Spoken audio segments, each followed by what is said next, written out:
Graça e paz e presença do Senhor no nosso meio.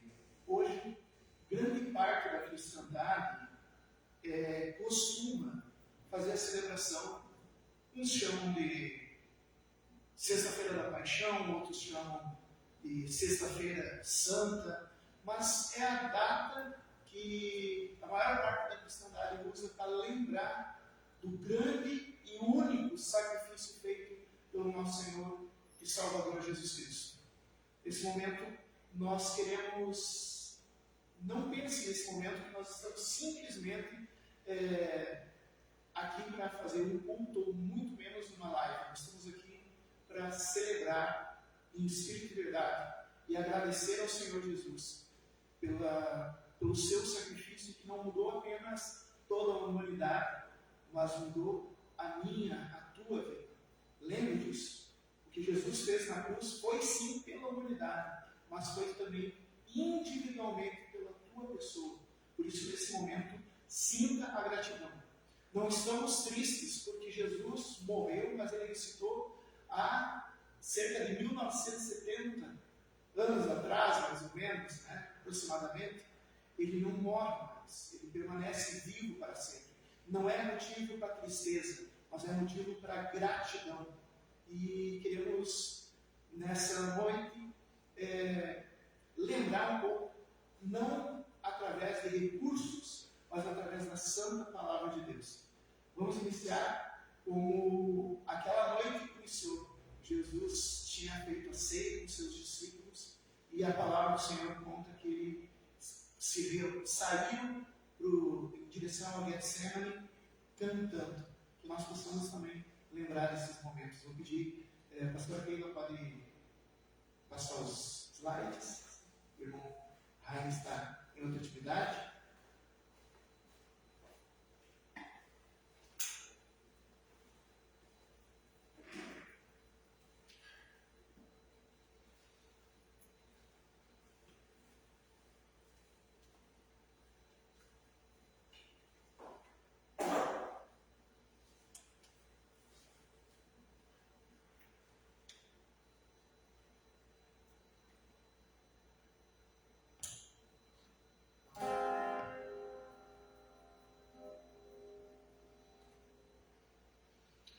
Senhor meu Deus,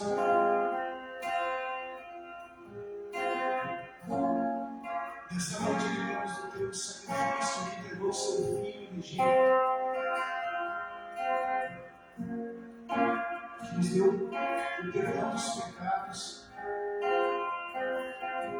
que nos trouxe a possibilidade da vida eterna. O castigo que nos traz a paz estava sobre ele, pelas suas pisaduras fomos sarados. Foi no Getsemane que o meu Jesus orou, se entregando ao Pai mais uma vez. Logo vieram pessoas para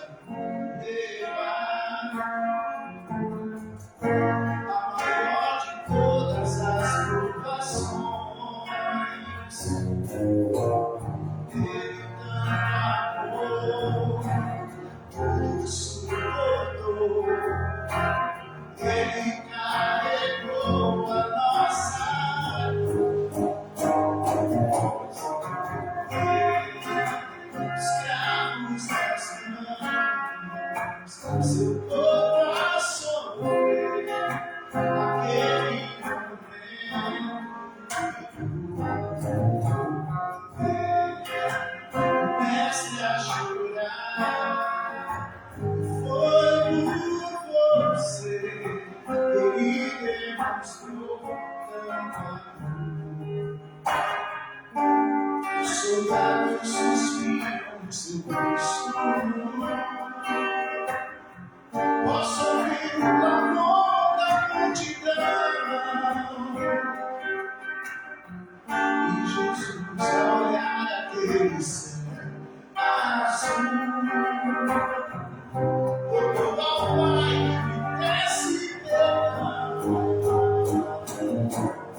Deus,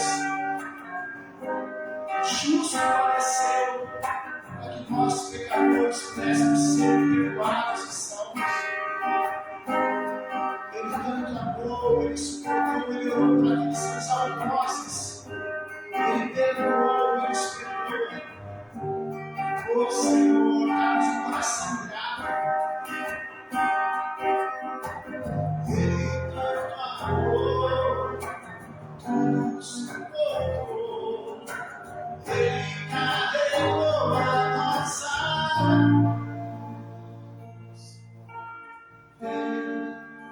escravos das mãos, seu corpo a sofrer naquele momento de dor. Mestre a chorar, foi por você que ele demonstrou tanto amor. Senhor meu Deus, pela tua cruz nós somos atraídos por esta redenção. Permita-nos, Senhor, reconhecer, perceber que esse sacrifício que tu fizeste é o que nos dá a chance e a oportunidade de sermos diferentes.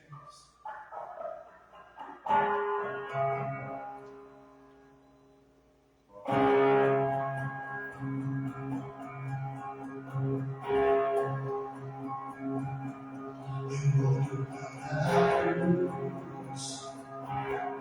para a cruz, Senhor, seu poder vai salvar, sua obra é salvador. A cruz mostrou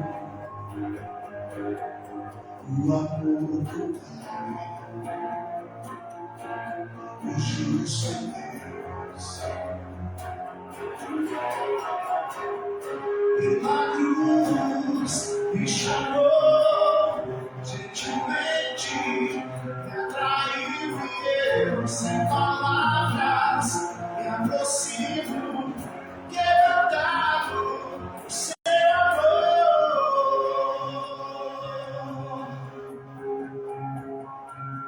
Mereci a vida, de graça receber. Por sua cruz, a morte me deste nova vida. Eu estava condenado, mas agora pela cruz eu fui reconciliado.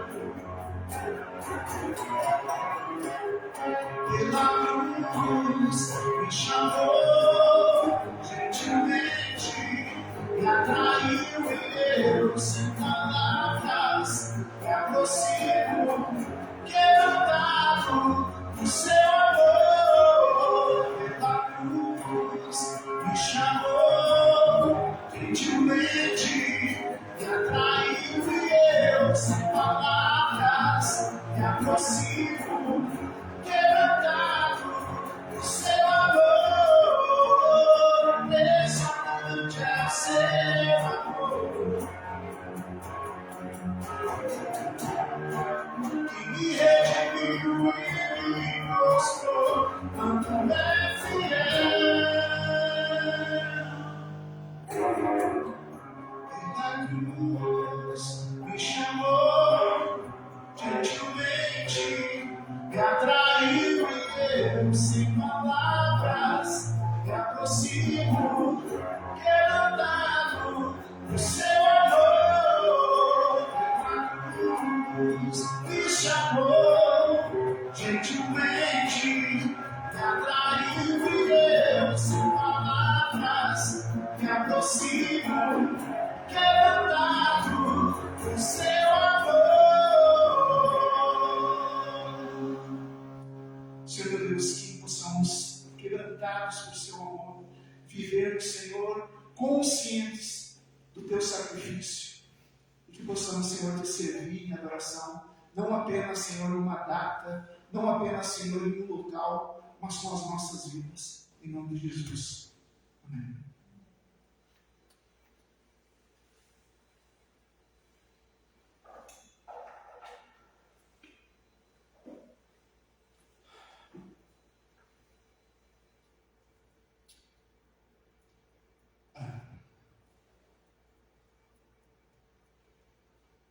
Quero compartilhar com os irmãos a passagem que está em Lucas, capítulo 22.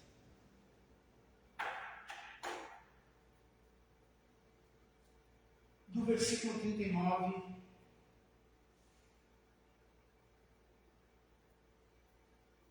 ao 54. Pastor Pedro, consegue ler? Hoje não.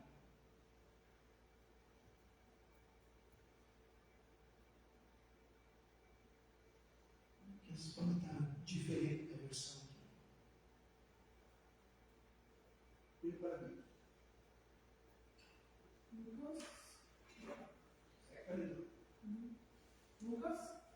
Lucas 22, 39 e 54. Está do lado.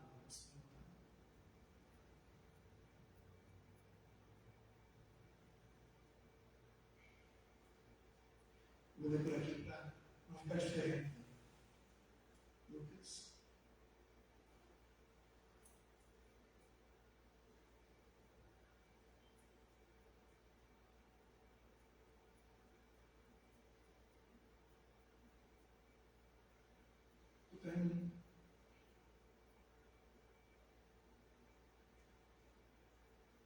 Tem que voltar ali. Lucas 22. E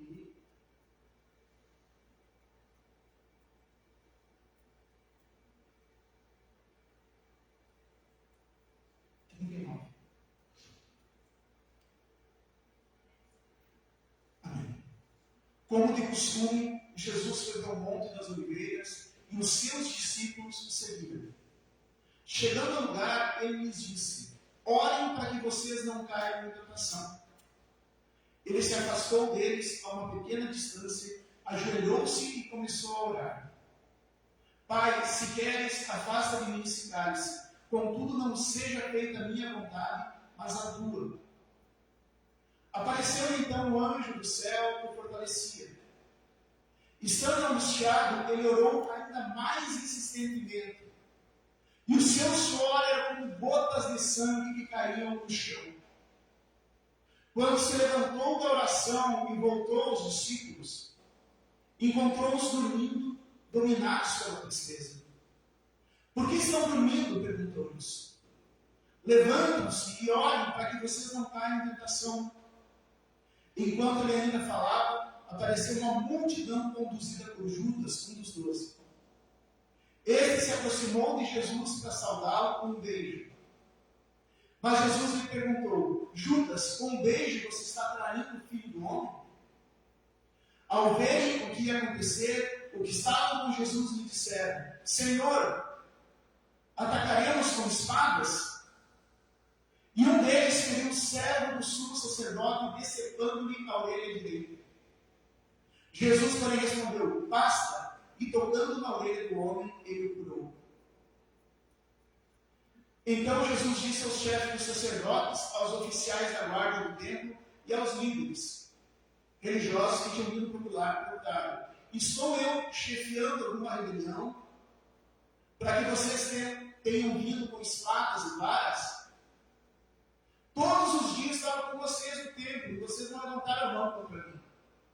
Mas agora é a hora de vocês, quando as trevas entram. Então, prenderam-no e levaram-no para a casa do sumo sacerdote. Pedro o seguia à distância. Senhor meu Deus, que o teu Santo Espírito esteja conduzindo os nossos corações, abrindo nossos ouvidos espirituais, para que essa palavra seja traduzida em espírito e vida para as nossas vidas. Em nome de Jesus. Amém. Foi depois desse momento que Jesus vai ser preso, vai ser torturado. Mas eu quero falar para vocês que durante todo o Evangelho,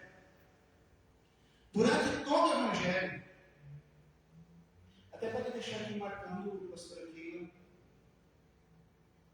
no versículo 44. Durante todo o Evangelho, tem várias sinalizações em que Jesus dizia: assim, convém que o Filho do Homem seja preso, convém que o Filho do Homem seja morto. Eu estava vendo um texto de um rabino, que estava dizendo que em Yeshua, em Jesus, se cumpriu mais de 300 profecias bíblicas. E que a chance de alguém cumprir tantas profecias bíblicas seria de 1 em 100 milhões, ou 100 trilhões, uma coisa assim. Que esse rabino judeu estava dizendo que estatisticamente é impossível Yeshua não ser o Messias. E uma das profecias bíblicas que estava sendo cumprido e que ele estava avisando os seus discípulos é que era necessário ele sofrer, era necessário que ele fosse preso. Me chama a atenção uma coisa nesse texto, porque esse mesmo texto é apresentado também nos outros, nos demais evangelhos, como Mateus e Marcos. E em alguns deles tem algumas anotações maiores. Por exemplo, quando fala assim, feriremos a espada, e Pedro é aquele que vai ferir o soldado. Pedro levanta a espada e Jesus responde duas coisas para Pedro. Ele diz assim: Pedro, aquele que guarda a espada, Pedro, porque aquele que vive da espada morrerá da espada. Mas ele falou uma outra coisa. Ele disse assim: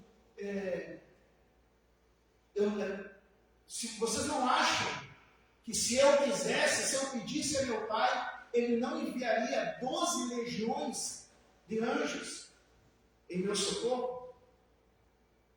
Preste atenção que Jesus está dizendo: uma legião já é milhares de soldados. Uma única legião seria suficiente para expulsar os romanos da Palestina. Jesus está dizendo assim, os 12 discípulos achavam que estavam protegendo Jesus, mas eles eram 12 pessoas, representando as 12 tribos de Israel, representando a igreja como um todo naquele momento. Jesus não precisa de proteção. Só que quando ele diz assim que ele tem sobre as suas ordens quantas legiões de anjo ele quiser, ele disse 12, estavam ali representando, para cada um de vocês eu tenho uma legião de anjos. Vocês não precisam defender. E com isso, Jesus se revela. Isso aqui eu estava comentando com a pastora Keila agora de tarde. Jesus se revela lá como. Tem até uma canção que eu gosto muito, que diz assim: para que entre o rei da glória, eu abro meu coração. É uma canção baseada em Salmo de número 24. No Salmo 24, assim, quem é o Rei da Glória? O Senhor dos Exércitos é o Rei da Glória. Quando Jesus diz, eu tenho sobre minhas ordens legiões de anjos, eu não preciso de proteção. Não é Pedro que vai me proteger, não são os discípulos que vão me proteger. Ele já tinha falado, ninguém toma a minha vida, eu a dou. Ele estava se entregando. E ele estava dizendo, ele é o Senhor dos Exércitos, ele tinha poder para fazer o que quisesse.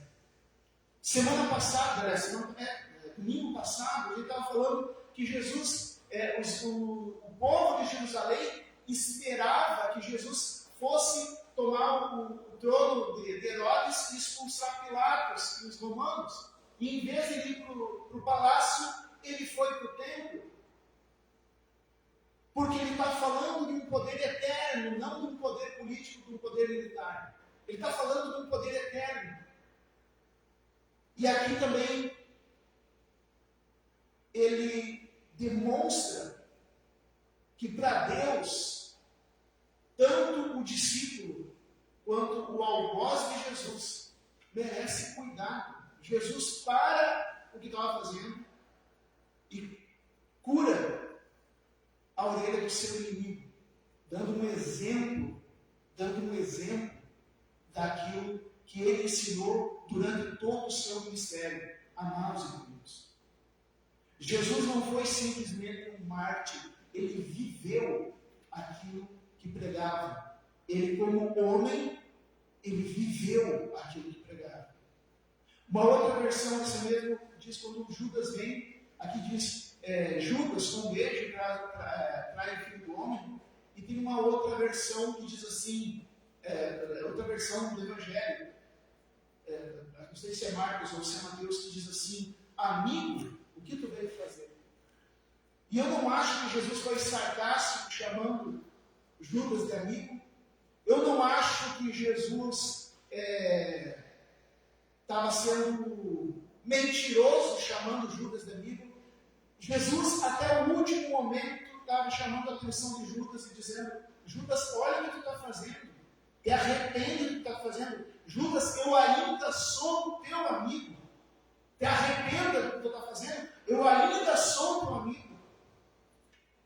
Jesus seguidamente olha para o nosso pecado. Eu não sei se às vezes a gente se comporta como um soldado romano que ataca Jesus. Eu não sei se às vezes a gente se comporta como um Judas que troca Jesus por algo que ele queria. Judas queria 30 moedas.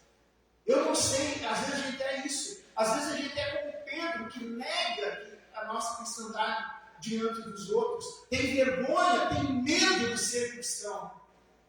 Mas eu quero dizer que para todas essas situações e todas as outras, Jesus continua dizendo, é nosso amigo, ele nos perdoa, mas nós precisamos ter uma atitude de arrependimento. Não se sabe, não se conta, não está mapeado o que aconteceu com esse soldado que Jesus curou a orelha. Tomara Deus, quando Jesus voltar, a gente pergunta para ele que ele tenha se salvo. Algumas pessoas têm algumas ideias, mas não tem nada registrado disso. A verdade é que Judas, mesmo sendo chamado de amigo, Judas mesmo sendo perdoado por Jesus naquele ato hediondo da traição, Judas não se converteu, porque uma coisa é remorso e a outra coisa é arrependimento. O remorso é o sentimento que Judas fez e levou ele para a morte. O remorso nos faz fugir da presença de Deus. O remorso pelo nosso pecado faz a gente fugir da presença de Deus, faz a gente se esconder. Foi o que aconteceu lá no Jardim do Éden, quando Adão e Eva pecaram e se esconderam da presença de Deus. E é isso que aconteceu com Judas. O remorso faz a gente fugir da presença de Deus e nos leva em direção à morte. E as mulheres, todos os outros fugiram. Só quem não traiu Jesus foi João e as mulheres. Não sei quantos discípulos estavam ali em Jerusalém, em volta de Jesus naquela época, né, que viajavam com eles em torno de 70 pessoas, além desses 12 líderes, 70 pessoas. E eu não sei se estavam essas 70 pessoas ali ou não, mas a verdade é que todos fugiram, só João e as discípulas permaneceram com Jesus. Quando Pedro traz Jesus, depois da ressurreição, Jesus vai lá e perdoa Pedro e traz Pedro de volta. Aceitar o perdão é um sinal de arrependimento. Talvez essa palavra seja especificamente para alguém que tem se afastado de Deus por um sentimento de remorso. E Jesus hoje te chama, amigo, olha o que tu está fazendo de volta. Pedro, se tu me ama, volta. Mas o que me chamou a atenção foi o estado emocional de Jesus no Getsemane. A palavra, Lucas era um médico, então ele presta atenção em fatos que para os outros não eram nada. Quando Lucas vai investigando a vida de Jesus, e investigando como um escritor que ele era, praticamente um cientista da época, ele pegou detalhes que os outros não pegavam, porque para ele era importante. Ele fala que Jesus estava tão angustiado, que chegou a suar gotas de sangue. Isso se chama hematrose. Quando a pressão sanguínea chega a um tanto tão alto que ou a pessoa tem um AVC e é uma defesa do corpo para que o cérebro não exploda de tanta ansiedade, o corpo estoura os capilares da pele e a pessoa sua sangue. É muito raro de acontecer. A pessoa tem que estar com estresse extremo. E eu imagino, a Bíblia não fala. A Bíblia só fala que Jesus dizia: Senhor, Pai, livre desse cálice. Mas será que era isso que estava orando? Era isso que os discípulos ouviam. Os discípulos estavam orando. E eu te convido a se colocar no lugar dele, mas tenta imaginar um pouquinho. Diz assim: Pai, eu não quero isso. Me livra desse cálice. Eu não quero isso. Eu não quero. Essas pessoas que dizem que me amam, a semana passada as pessoas me aclamaram como rei. Essas pessoas vão estar daqui a pouquinho me cuspindo, me batendo, mandando, desejando a minha morte, me insultando. E o pior não são essas pessoas. Tem sim algumas pessoas, Senhor, Pai, que eu curei, tem pessoas que eu multipliquei pão, tem pessoas que eu restaurei a vida, que eu libertei. Me livra disso, Senhor. Me livra disso, meu Pai.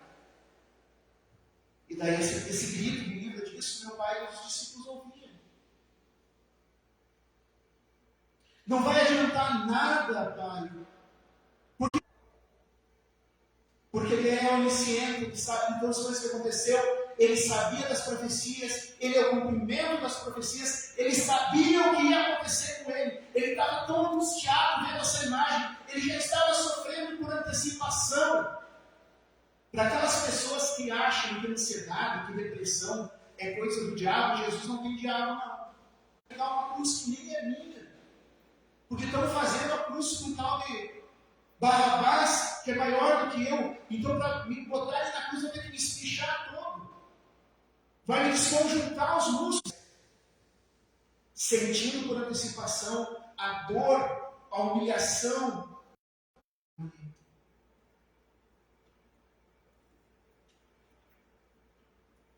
Um dia por ano, lembrar disso é muito pouco. Religiosidade vazia. Porque amanhã, sábado, termina então o período religioso do que se chama Quaresma, e muitos vão fazer como Judas, vão vender Jesus, não por 30 moedas, mas por um copo de bebida, por um momento de prazer imoral.